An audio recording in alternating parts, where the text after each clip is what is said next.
దుర్గేష్ గారి ఇంట్రొడక్షన్ ఆగట్లా. ఆగుద్దేమో ఇప్పుడు అయిపోద్దేమో అనుకో డబ్బే అంటే ఇంట్రడక్షనే 10 నిమిషాలు. దుర్గేష్ గారు ఎప్పుడు దిశానిర్దేశం చేయగా నాకు ఎందుకు భయం వేస్తాయి మాటలకి.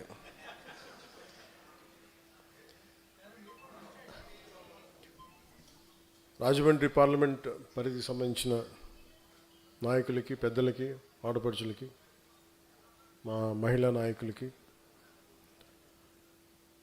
చాలామంది రావాల్సిన ఉన్న ఈ సభలో పరిమితమైన హాల్ ఉండటం వల్ల మనం పరిమితంగా పిలుచుకున్నాం.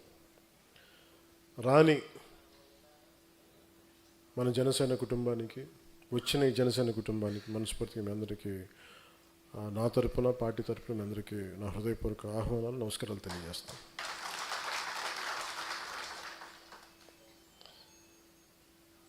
ఒకసారి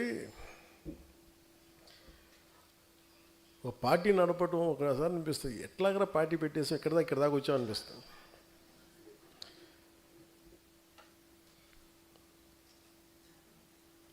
భగవంతుడు నా నుదుటిపైన రాసిన రాత అనుకుంటాం.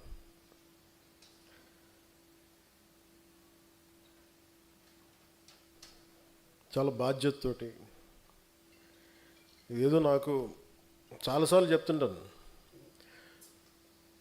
పదవుల గురించి కాదు, వీటి గురించి కాదు. మరి పదవుల గురించి కాకపోతే నువ్వు ఎందుకు వచ్చావు అని మాట్లాడుతూ ఉంటారు కంటెంపరీ పొలిటికల్ లీడర్స్ అంతా. నేను ఒక ఓల్డ్ టైమర్ని, ఫ్రీడమ్ స్ట్రగుల్ని కథలు చదివి స్ఫూర్తిని చెందినవాడిని, ఒక భగత్ సింగ్ కథలు చదివి ప్రేరణ పొందినవాడిని. భగత్ సింగ్కి ఏ పదవి ఉంది? మనం గుండెల్లో పెట్టుకున్న స్థానం తప్ప. సుభాష్ చంద్రబోస్కి ఏ పదవి ఉంది? దేశం కోసం నలిగిపోయిన త్యాగం తప్ప. ఆ స్ఫూర్తితో వచ్చాను. దేనికి వచ్చి ఉంటానంటే, బేసిక్ సహజ వనరులు పాడైపోయి ఎవరు మాట్లాడరేంటి, నదులు కలుషితం అయిపోతున్నాయి, గాలి కలుషితం అయిపోతుంది, ఎవరు మాట్లాడరేంటి, మనం ఏం చేయాలి, ఈ బాధలు ఇలాంటివన్నీ కలిపి ఒక సగటు పేద మనిషి, సగటు మనిషి ఇబ్బందులు పడుతూ ఉంటే మనం ఏం చేయలేమా, ఇలాంటివన్నీ తీసుకొచ్చినాయి. వాటికి పదవులు ఒక బాధ్యత తప్ప వాటిని నేను ఒక గోల్గా పెట్టుకొని రాలా. అలా అని చెప్పి నాకు పదవుల మీద అగౌరవమో లేదంటే తక్కువ చులకన భావం లేదు. నాకు చాలా గౌరవం ఆ పదవుల మీద. కానీ పదవి కోసమే నేను ఉన్నానంటే, ఒకవేళ పదవి లేకపోతే పని చేయవని నాకు నేను ప్రశ్నించుకున్నాను. ఇదే హాల్లో 2018 సార్ 19లో ఇదే మన నుడి మన నది ఇక్కడ ప్రారంభించాం. ఆ రోజు మనకు తెలుసా, ఇదే రాజమండ్రి ఒక కీలకమైన ఘట్టం ఉంటుంది. ఇక్కడ ఒక కీలకమైన భారతదేశపు సంబంధించిన పాలిటిక్స్కి ఒక మూలస్తంభం ఇక్కడి నుంచి ఏర్పడుతుంది అని ఆ రోజు మనకే తెలియదు. అలాంటి రాజమండ్రి 2 సంవత్సరాల క్రితం, దాదాపు మార్చిలో అనుకుంటాను, గౌరవ ముఖ్యమంత్రి గారిని ఆయన జైల్లో పెట్టినప్పుడు అది ఎలాంటి పరిస్థితులు ఉన్నాయో మీ అందరికీ తెలుసు. ఆ రోజున ఏ ఒక్కరు కూడా రోడ్ల మీదకి వచ్చే పరిస్థితి,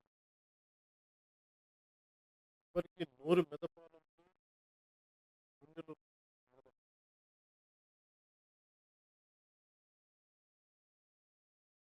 రోజున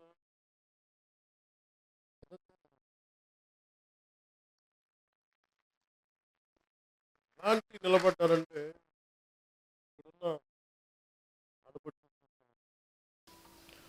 శివంగుల్లో కొట్లాడారు. యూత్ అయితే, యువకులైతే రోడ్ల మీదకి వచ్చి కొట్లాడారు. కేసులు ఉంటాయా, పోతాయా, ఏమైతే అది అవుద్దని.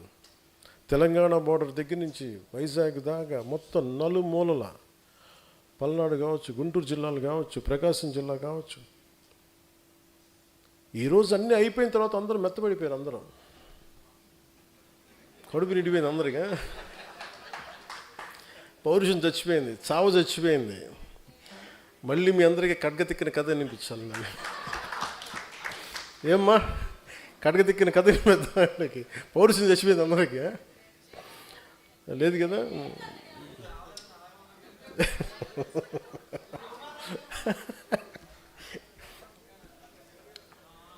నేను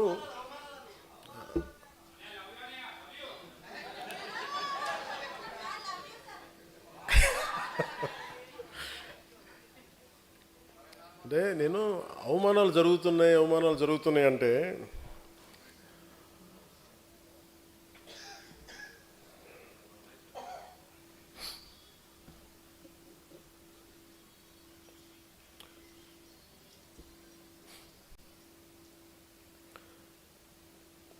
మీరు యాక్సెప్ట్ చేస్తేనే అవమానాలు జరుగుతాయి. మిమ్మల్ని మీరు తగ్గించుకుంటేనే అవమానాలు జరుగుతాయి. నేను ఎప్పుడు మిమ్మల్ని తగ్గించమని నేను అడగట్లా. మనలో మన అనైక్యతే మిమ్మల్ని అవమానాలు గురి చేస్తుంది. ఉదాహరణకి మొన్న అంటే ఇప్పుడు కూడా మీరు సపోజ్ మనందరం ఈ రూమ్లో కూర్చున్నాం, బయట వాడు వచ్చి దాడి చేయాలంటే ఈ రూమ్లో ఉన్నాడే తలుపు తీయాలి.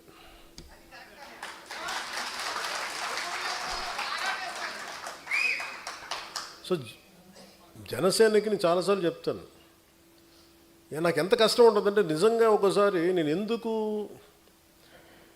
మొన్న తమిళ్ పాలిటిక్స్ చూస్తున్నాను ఈ మధ్యన. వాళ్ళు ఎంత సుఖంగా చేశారా పాలిటిక్స్, ఎంత సుఖంగా చేశారు.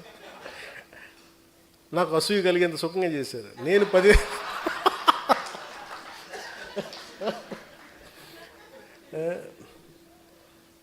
కటౌట్లు పెట్టుకుంటే గెలిచేశారు.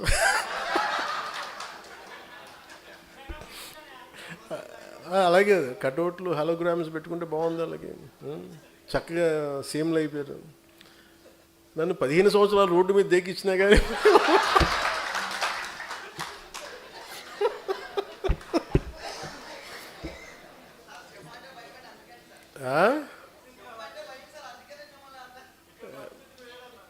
సరదా తెలియదు. అంటే ఎందుకంటే నేను మానవత్వం గురించి ఆలోచించాను. హ్యుమానిటీ. ఒక మాట మాట్లాడాలంటే చాలా అవగాహన కావాలి. ఒక పార్టీ ఎందుకు ఇంత సంవత్సరాలు నలిగాను అంటే, ఒక పార్టీని నడపడం అంటే కొన్ని లక్షల మంది ఒక సమూహాన్ని ఒక ఏకతాటిపై నడిపించడం చాలా కష్టమైన పని. మన ఇంట్లో కుటుంబ సభ్యులనే మనందరం కలిసి ఏకతాటిపైన ఉన్నాం. అలాంటిది నేను ఎంత సాహసం చేశానంటే బయటికి వచ్చి ఒక పార్టీ పెట్టి ఏదో మార్చేద్దామనే ఒక పిచ్చి. అది చాలా ధైర్యాన్ని ఇచ్చింది. నేను అనుకున్నాను ఎంత చదివినట్టు, ఏం చేసి చదివినట్టు అంటే, నేను వుల్ఫ్గాంగ్ వాన్ గోట్ అని ఒక జర్మన్ రైటర్ ఉండేవాడు. ఆయన చెప్పింది ఏంటంటే నాకు ఆయన చెప్పిన కోట్ బాగా ఇష్టం. Boldness has magic and genius అన్నట్టు. అంటే ఒకసారి విపరీతంగా ఆలోచించేసి విపరీతంగా తెలివితేటలు చూపించేసి మొత్తం కొంచెం ఏమీ కాకుండా పోతాడు. ఒకసారి దూకేసాడు అనుకో, వాడు కొట్టేసాడు.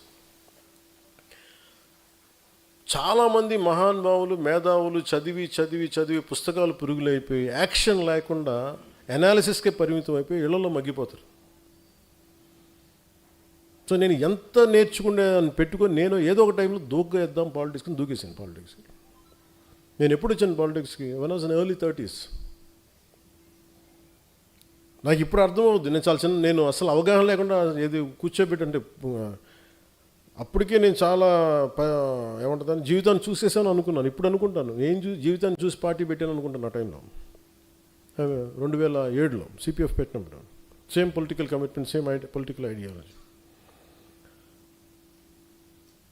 అంటే ఈ దేశంలో సగటు మనిషి బలంగా ఉండాలి,